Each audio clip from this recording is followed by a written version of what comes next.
Let us do Prarthana and start the session. Om Guru Brahma Guru Vishnu Guru Devo Maheshwara Guru Sakshat Parabrahma Tasmai Sri Gurave Namaha. Om Annado Sri Jagannatha Madguru Sri Jagadguru Mamatma Sarva Bhutatma Tasmai Sri Gurave Namaha. Om Akhanda Mandalakaram Vyaptam Yena Characharam Tat Padam Darshitam Yena Tasmai Sri Gurave Namaha. Shrimad एकैक गुरु आध्यात्मिक साम्राज्य चक्रवर्ती शताधिक ग्रंथकर्ता हिंदू ज्ञान धर्म प्रदाता.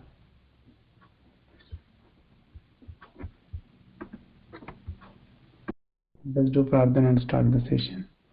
ओम गुरु ब्रह्मा गुरु विष्णु गुरु देवो महेश्वरा गुरु साक्षात् परब्रह्म तस्मै श्री गुरवे नमः. ओम अन्नादो श्री जगन्नाथ मद्गुरु श्री जगद्गुरु ममात्मा सर्वभूतात्म तस्मै श्री गुरवे नमः.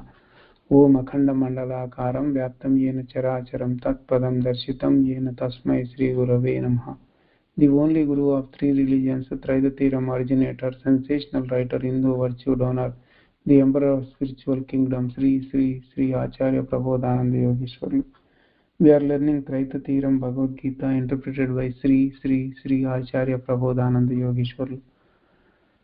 Let us pray our Guru to provide the wisdom to us in the right manner. We are learning Kshetragna Vibhaga Yogam chapter. We learned last week from 13 to 14th, that is 13th Slokam and 14th Slokam, both we learned. So let us see what we learned from there. So what is he saying over here in 13th Slokam? I shall explain what knowable is. So Bhagavan was talking about to teach about the Gnayam. By knowing that ambrosia can be attained, so by knowing that the liberation can be attained. So that is beginningless, so it has no beginning. The absolute soul has no beginning. That is supreme. He is the supreme. He is the Brahman. He is the humongous, very big, huge. So it cannot be called Sat or Asat. The absolute soul cannot be called as Sat or Asat. So it can be only attained when you become complete knower of the wisdom. So if there is nothing remains, that means you are perfect in everything. You know all the gnanam, everything. If there doesn't remain anything, when you get liberated, then you are going to attain the Gnayam. Gnayam means absolute soul. And in the 14th slokam, what he said, absolute soul pervades everywhere and exists in everyone who has legs, hands and eyes, face and ears. About this we came to know that. So when you consider as a single unit, only absolute soul is the only one everywhere. So when you divide that, so it is divided into Prakriti, Paramatma, Atma, Jivatma. Four. You can divide it into four. So each one has its own task to do that. When you divide absolute soul, you will see four entities. When you combine together all, it is the single entity, only one. That's why in every creatures, whatever they have, the organs like eyes, eyes, face, ears, hands, legs, everything you take it, everything he is spread in everywhere. So we can call them, those are of Paramatma.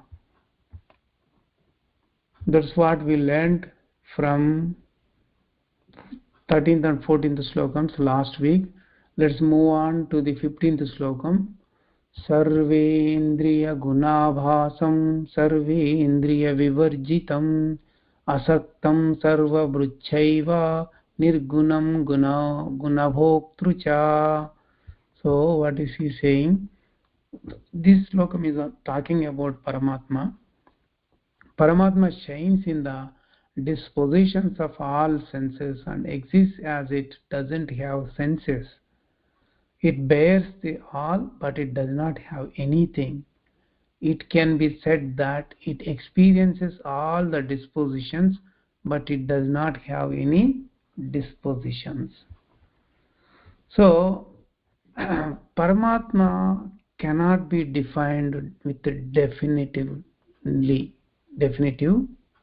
as a definitive one, because he is humongous, he is uh, absolute, he is Paramatma, Param, he is Param, he is beyond, he is spread everywhere. So you cannot definitively say this is Paramatma.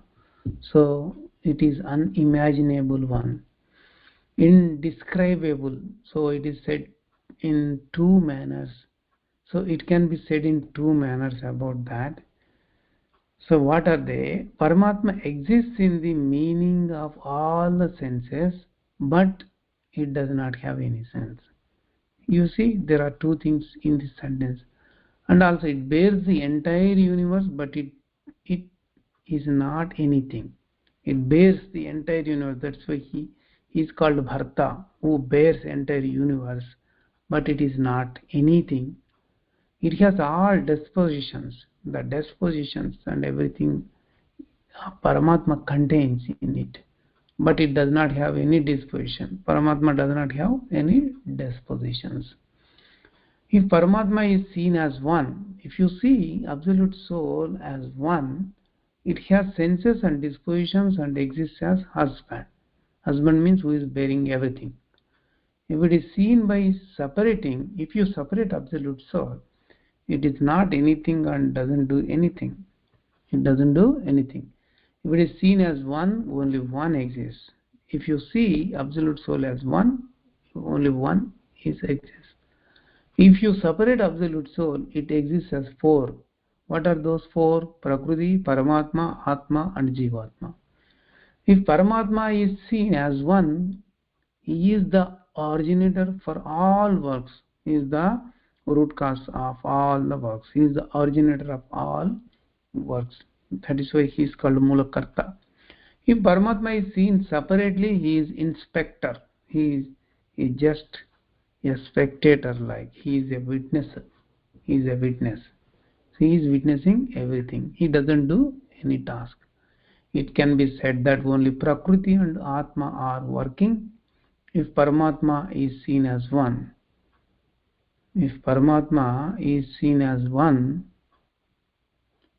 the root cause for all works is Paramatma. If you see in him as one, root cause of all tasks is Paramatma only.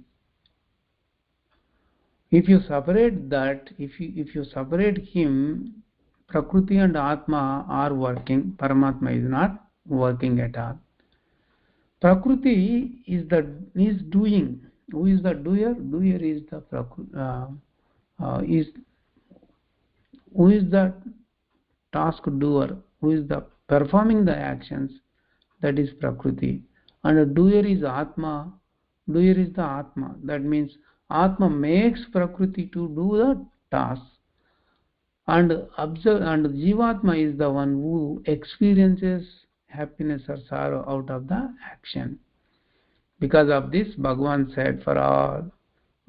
said at one context that for entire he was caused. For everything, Paramatma is caused. In another context, he said that Prakriti was caused for all this. Prakriti was caused for all this. So it must be known well for understanding where Paramatma should be separated and where Paramatma should not be separated. When Paramatma is separated, Prakriti, Atma both are doing the things. If Paramatma is not separated, all the root cause is only Paramatma. Root cause of all actions is only Paramatma. Let us move on to 16th Slokam.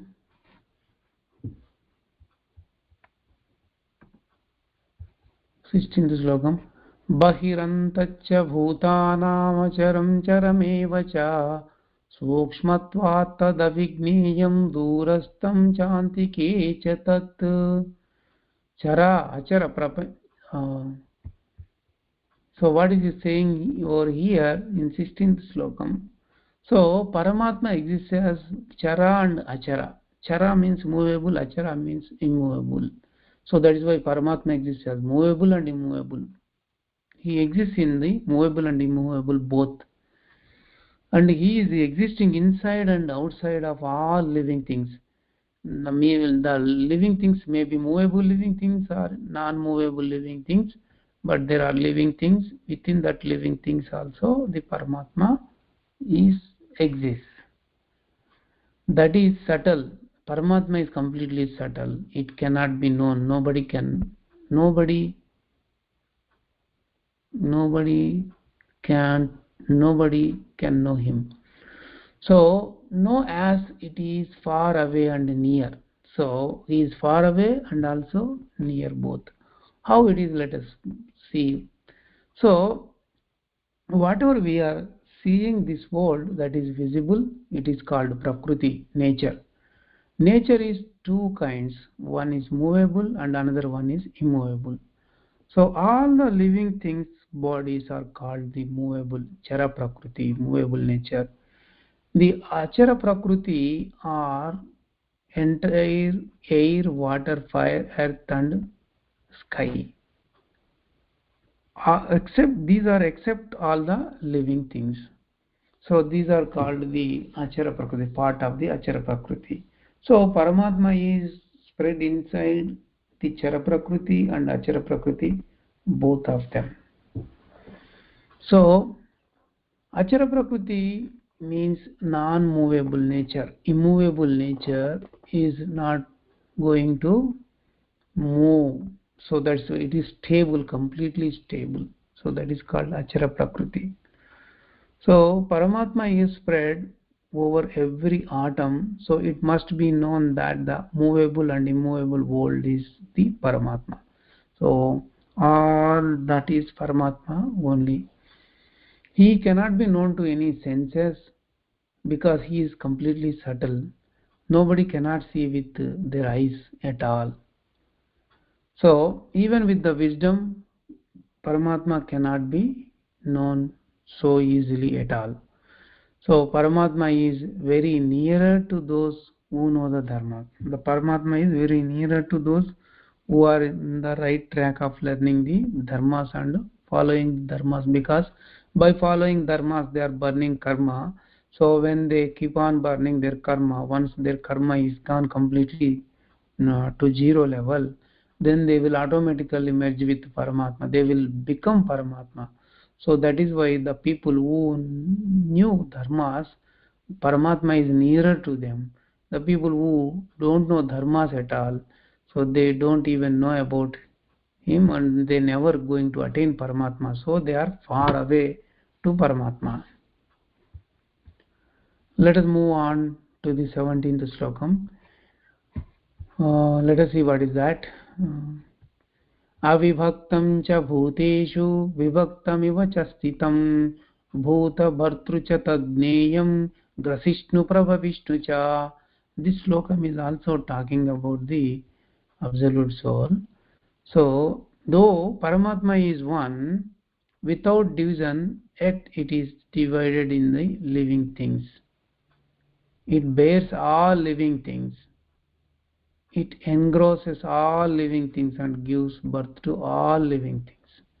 So it bears all living things, it engrosses all living things, and it gives birth to all living things. So generation, operation, destruction, all three things. Srushti, Sthiti, Laya, all three things he is going to do it. So about this matter, we already came to know in 15th slokam. What is that is Paramatma exists as one. There is no power exceeding this. So there is no power beyond Paramatma. There is no great fame than this. So there is no great fame than Paramatma. The root cause for the entire universe is Paramatma, because he is the root cause. He made it entire universe and made it run on its own. He is the root cause. who he pervades without division and even in the atom also. So that way we can say he is one. So since he is spread everywhere, so as a single unit he is the one. There is no place to others for existence. He is the only one. So in one manner, Paramatma is divided into many forms for getting an action of the world. So what are they? Paramatma exists as many parts, and each part exists its allotted work for getting on actions of the world. It can be said that Paramatma is divided for he has divided he was divided for uh, either bringing forth or bearing the world, engrossing the world, and destruction of the giving birth to the world, generation, operation, destruction, all three actions. To perform all three actions he got divided. So though who brings forth the world, who grows the world, and who engrosses the world is one, yet it is to be said by division. So if you divide, they are separated, but all three things are done by Paramatma with the division itself. When you make it as a single unit, he is the one, he is not doing anything, but he is the root cause of this universe. Paramatma either exists in the form of division or without division, so he can't be defined as such. You can't define the Paramatma, oh he is such. It's not possible at all. This is how about Paramatma in 17th Slokam. Let's learn 18th Slokam in the next week. So let us do Mangala Prarthana in the session. Om Mangalam Gurudevaya Mahaniya Prabodhatmane Sarvaloka Sharanyaya Sadhurupaya Mangalam. Prabodhatmam to everyone.